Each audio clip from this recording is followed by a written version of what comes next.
अब जो next topic है हमारा वो है physical properties of aldehydes as well as ketones. Aldehydes और कीटोन्स की जो फिजिकल प्रॉपर्टीज हैं हमें उनके बारे में डिस्कस करना है। पहली फिजिकल प्रॉपर्टी है फिजिकल स्टेट। तो जो भी आपके एल्डिहाइड्स और कीटोन्स होते हैं उनमें से जो पहले दो एल्डिहाइड्स हैं यानी मीथेनल, तो मीथेनल तो आपका वोलेटाइल गैस के फॉर्म में पाया जाता है, जबकि इथेनल वोलेटाइल लिक्विड के फॉर्म में पाया जाता है। इन दोनों को छोड़कर बाकी जो भी एल्डिहाइड्स और कीटोन्स होंगे they all will be present either in the form of solid और in the form of liquid.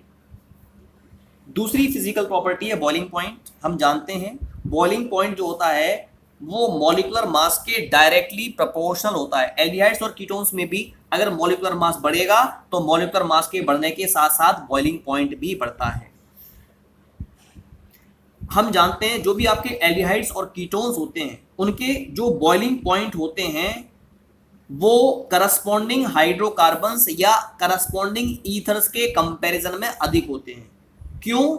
क्योंकि एल्डिहाइड और कीटोन के मॉलिक्यूल्स आपस में जिस फोर्स ऑफ इंटरेक्शन से अटैच होते हैं वो होता है डाइपोल डाइपोल इंटरेक्शन। आपने देखा जो भी एल्डिहाइड या कीटोन है उनमें CO ग्रुप पाया जाएगा, ये CO ग्रुप है, और इन CO ग्रुप में ऑक्सीजन पे पार्शियल माइनस, कार्बन पर पार्शियल प्लस चार्ज होता है, ऑक्सीजन पर partial minus partial plus, partial minus partial plus. तो ये प्लस और ये माइनस इसके बीच में एक इंटरेक्शन, ये प्लस और ये माइनस इनके बीच में इंटरेक्शन। तो जो भी आपके एल्डिहाइड्स या कीटोन्स होते हैं वो सभी डाइपोल्स की तरह से बिहेव करते हैं, इसी कारण उनके बीच में जो फोर्स ऑफ इंटरेक्शन होता है वो डाइपोल डाइपोल इंटरेक्शन होता है। और डाइपोल डाइपोल इंटरेक्शन जो है एल्डिहाइड्स और कीटोन्स में पाया जाने वाला वो हाइड्रोकार्बन्स और ईथर्स के बीच में जो फोर्स ऑफ इंटरेक्शन प्रेजेंट है उससे अधिक होता है। एज अ रिजल्ट एल्डिहाइड और कीटोन्स के मॉलिक्यूल्स ज्यादा एसोसिएट फॉर्म में पाए जाएंगे, जिसकी वजह से इनका बॉइलिंग पॉइंट ज्यादा होता है than the corresponding hydrocarbons and ethers. Next point है कि जो भी आपके एल्डिहाइड्स और कीटोन्स होते हैं उनका बॉइलिंग पॉइंट एल्कोहल्स से कम होता है। क्यों? क्योंकि एल्डिहाइड्स और कीटोन्स के मॉलिक्यूल्स आपस में एक दूसरे से अटैच हैं with the help of dipole dipole interaction, जबकि एल्कोहल के मॉलिक्यूल्स आपस में अटैच होते हैं हाइड्रोजन बॉन्ड के द्वारा। हम जानते हैं हाइड्रोजन बॉन्ड ज्यादा स्ट्रॉन्ग होता है than that of dipole dipole interaction.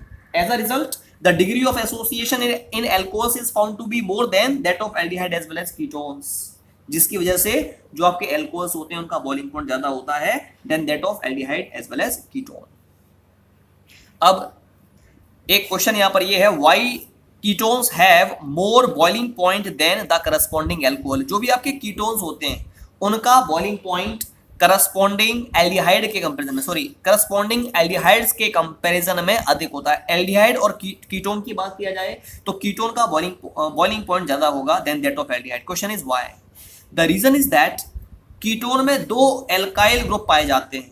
दो एल्काइल ग्रुप के पाए जाने की वजह से इनमें ज्यादा, ये भी आपका इलेक्ट्रॉन डोनेटिंग ग्रुप है, ये भी आपका इलेक्ट्रॉन डोनेटिंग ग्रुप है। पता है हमें इसमें भी प्लस आई इफेक्ट होगा, इसमें भी प्लस आई इफेक्ट होगा। तो जब प्लस आई इफेक्ट होगा तो यहां पर क्या आएगा? पार्शियल प्लस, यहां पर partial plus. As a result the electron will have the tendency to be attracted towards here also. It means that यहां पर प्लस चार्ज ज्यादा होने के कारण जो पोलैरिटी है कीटोन में वो ज्यादा क्रिएट हो जाती है than that of aldehyde. Why? Because in aldehyde only one alkyl group is present, only it have the tendency to shift the electron towards this carbon atom. As a result less polarity is developed in aldehyde. तो ketones और aldehyde में अधिक, ketones और aldehydes में से ketone में अधिक alkyl group होने की वजह से पोलैरिटी ज्यादा होती है। जब पोलैरिटी ज्यादा होगी तो डाइपोल डाइपोल इंटरेक्शन ज्यादा होगा, और जब डाइपोल डाइपोल इंटरेक्शन ज्यादा होगा तो बॉइलिंग पॉइंट भी ज्यादा होगा। इसी वजह से कीटोन्स का बॉइलिंग पॉइंट ज्यादा होता है than that of aldehyde. Next property है हमारी सॉल्युबिलिटी। जो भी आपके लोअर एल्डिहाइड्स या कीटोन्स होते हैं वो वाटर में सॉल्युबल होते हैं। Why? Because they can form hydrogen bond with water. जैसे आपने यहाँ पर ये लिया, दिस इज योर एल्डिहाइड, ये भी आपने एक एल्डिहाइड का मॉलिक्यूल लिया है, इसको आपने वाटर में डिसॉल्व किया तो वाटर में प्रेजेंट हाइड्रोजन इसके ऑक्सीजन से करेगा interact with the help of hydrogen bond. ये H और ये ऑक्सीजन भी इंटरेक्ट करेगा with the help of hydrogen bond. तो आपने देखा जो भी आपके लोअर एल्डिहाइड्स होते हैं या लोअर कीटोन्स होते हैं, मैं लोअर कीटोन का भी एक एग्जांपल लेता हूं। ये हमने कीटोन लिया है, ये हमने कीटोन लिया है। आप देखिए इस कीटोन में ये RCOR है, ये भी RCOR है, ठीक है। इनको आपने वाटर में डिसॉल्व कराया तो ये भी क्या बना रहा है? It is also forming the hydrogen bond, ये भी आपका हाइड्रोजन बॉन्ड बना रहा है। तो लोअर एल्डिहाइड्स और लोअर कीटोन्स में टेंडेंसी होती है वाटर के साथ हाइड्रोजन बॉन्ड को बनाने की, इसी वजह से वो वाटर में सॉल्युबल होते हैं। लेकिन जो भी आपके हायर एल्डिहाइड्स होते हैं या हायर कीटोन्स होते हैं वो वाटर के साथ हाइड्रोजन बॉन्ड नहीं बना पाते हैं। तो वाटर के साथ हाइड्रोजन बॉन्ड नहीं बनाएंगे, that's why they are found to be insoluble in water. इसी वजह से वो वाटर में कैसे होते हैं, इनसॉल्युबल होते हैं। इसके बाद नेक्स्ट फिजिकल प्रॉपर्टी है हमारी स्मेल। हमें पता है जो भी लोअर एल्डिहाइड्स होते हैं उनमें पंजेंट स्मेल आती है। कैसी स्मेल होती है, पंजेंट। जैसी एसिड्स में स्मेल होती है बिल्कुल वैसी ही स्मेल लोअर एल्डिहाइड्स में होती है।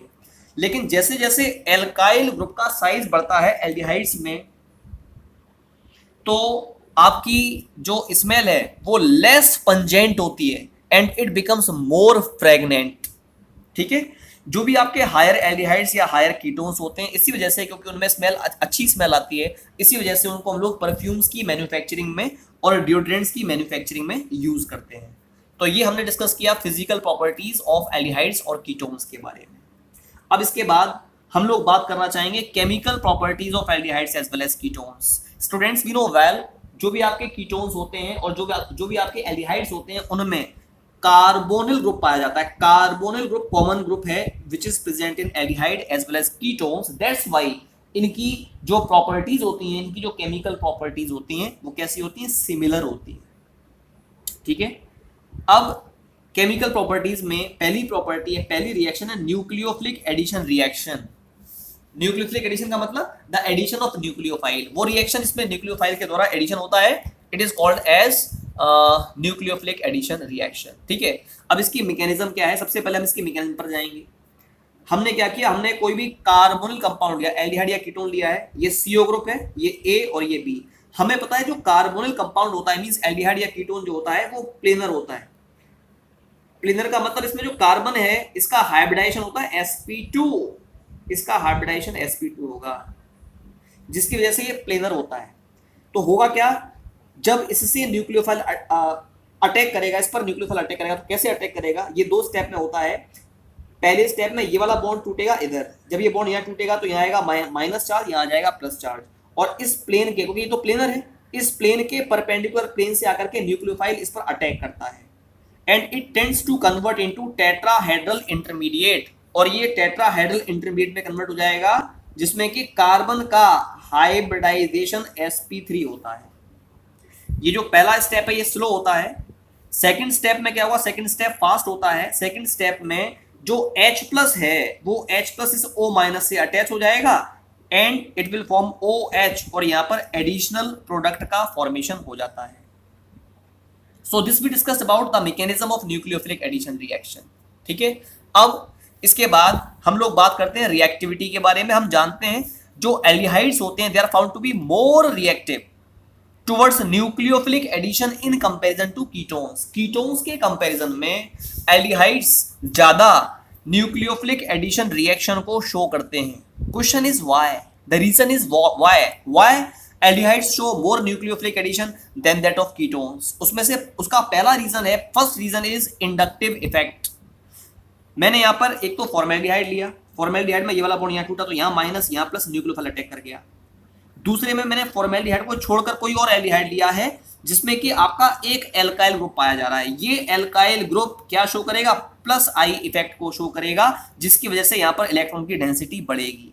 जब इलेक्ट्रॉन की डेंसिटी यहाँ बढ़ेगी तो प्लस चार्ज यहाँ पर कम हो जाएगा। जब प्लस चार्ज कम होगा तो न्यूक्लियोफाइल का इस पर अटैक थोड़ा सा मुश्किल होगा। इसी वजह से एल्डिहाइड्स अदर एल्डिहाइड्स के कंपैरिजन में फॉर्मेल्डिहाइड ज्यादा न्यूक्लियोफिलिक एडिशन रिएक्शन को शो करता है। जबकि अगर मैं कीटोन की बात करूं तो कीटोन में दो एल्काइल ग्रुप हैं, ये भी प्लस आई इफेक्ट को शो करेगा और ये भी प्लस आई इफेक्ट को शो करेगा, जिसके कारण इस कार्बन पर इलेक्ट्रॉन की डेंसिटी बढ़ जाएगी, इन दोनों के कंपैरिजन में बढ़ जाएगी।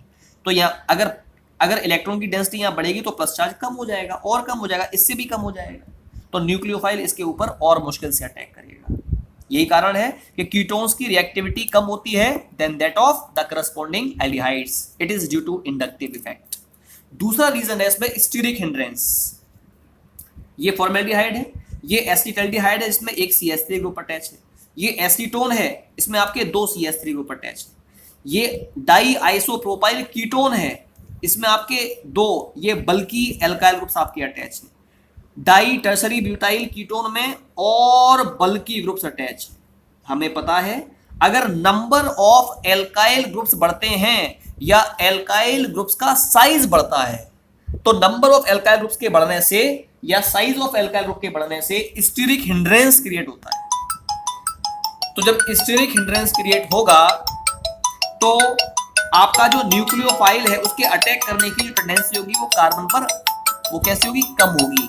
तो क्योंकि कीटोन में 2 एल्काइल ग्रुप होते हैं और एल्डिहाइड में या तो एक एल्काइल ग्रुप होता है या एक भी एल्काइल ग्रुप नहीं होता। मींस कीटोन में नंबर ऑफ एल्काइल ग्रुप्स ज्यादा होते हैं देन दैट ऑफ एल्डिहाइड। इसी वजह से बल्कीनेस बढ़ती है। जब बल्कीनेस बढ़ेगी तो न्यूक्लियोफाइल का जो अटैक होगा कार्बन पर वो कैसा होगा, कम होगा। बल्कीनेस के बढ़ने से स्टीरिक हिंड्रेंस बढ़ जाता है। स्टीरिक हिंड्रेंस का मतलब ये स्पेस में इस तरह से अपना स्ट्रक्चर ऑक्यूपाई कर लेते हैं, स्पेस में इनका ओरिएंटेशन इस तरह से हो जाता है कि न्यूक्लियोफाइल आसानी से इन पर अटैक नहीं कर पाता है due to more steric hindrance, due to more bulky groups attached. तो कीटोन्स में बल्की ग्रुप्स ज्यादा होते हैं than that of aldehydes which result into more steric hindrance. इसी वजह से इनकी जो रिएक्टिविटी होती है वो कम होती है देन दैट ऑफ एल्डिहाइड्स। और जैसे जैसे नंबर ऑफ एल्काइल ग्रुप्स बढ़ेंगे या साइज ऑफ एल्काइल ग्रुप बढ़ेगा तो साइज ऑफ एल्काइल ग्रुप के बढ़ने से भी बल्कीनेस बढ़ती है, स्टीरिक हिंड्रेंस बढ़ता है और कार्बोनिल ग्रुप के कार्बन पर न्यूक्लियोफाइल के अटैक करने की टेंडेंसी घटती है। इसी वजह से न्यूक्लियोफिलिक एडिशन की रिएक्टिविटी डिक्रीज होती है on increasing the bulky group. So this is the reason which represents that why aldehydes are more reactive towards nucleophilic addition than that of ketone.